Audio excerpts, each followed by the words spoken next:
केंद्रीय बजट 2026 को कल्याण और विकास का संतुलित रोड मैप बताते हुए भाजपा प्रदेश प्रवक्ता एवं गरियाबंद जिला संगठन प्रभारी अमित चमनानी ने राज्य विश्राम गृह में आयोजित प्रेस कॉन्फ्रेंस में बजट की प्रमुख विशेषताओं को विस्तार से प्रस्तुत किया।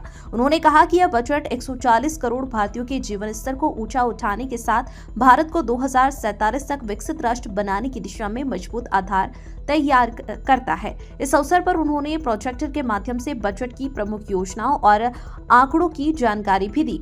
चिमनानी ने कहा कि बजट में युवाओं के लिए रोजगार, कौशल विकास और तकनीकी क्षेत्रों पर विशेष ध्यान दिया गया है। देश में कई यूनिवर्सिटी, टाउनशिप, एबीजीसी सेक्टर में रोजगार सृजन, पर्यटन क्षेत्र में युवाओं को प्रशिक्षित करने जैसी योजनाएं रोजगार के नए अवसर पैदा करेंगी। महिला सशक्तिकरण को लेकर उन्होंने कहा कि लखपति दीदी योजना का लक्ष्य बढ़ाकर 5 करोड़ किया गया है तथा स्व सहायता समूहों की महिलाओं को बाजार से जोड़ने के लिए शी मार्ट जैसी पहल शुरू की जा रही है। महिला एवं बाल विकास मंत्रालय के बजट में भी उल्लेखनीय वृद्धि की गई है।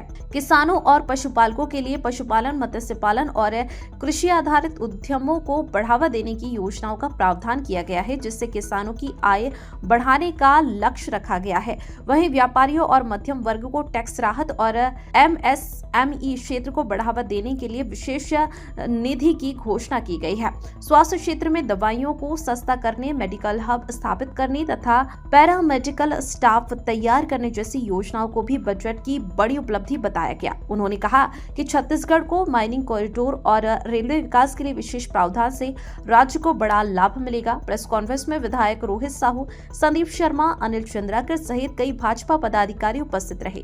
युवाओं का, किसानों का, महिलाओं का आत्मनिर्भर बनाने का, पर्यटन के क्षेत्र में अपार संभावनाएं वाला बजट है।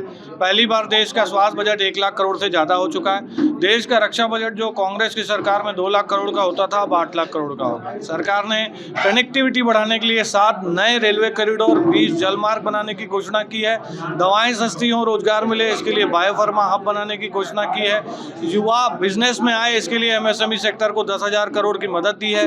2047 तक जो भी एआई या डेटा के क्षेत्र में काम करता है उसकी टैक्स में छूट का प्रावधान भी किया है। पर्यटन के क्षेत्र में अपार संभावनाएं आए, इसके लिए भी 50 शहरों को विकसित किया जा रहा है। रेल के बजट को बढ़ा करके भी 3 लाख करोड़ कर दिया गया है।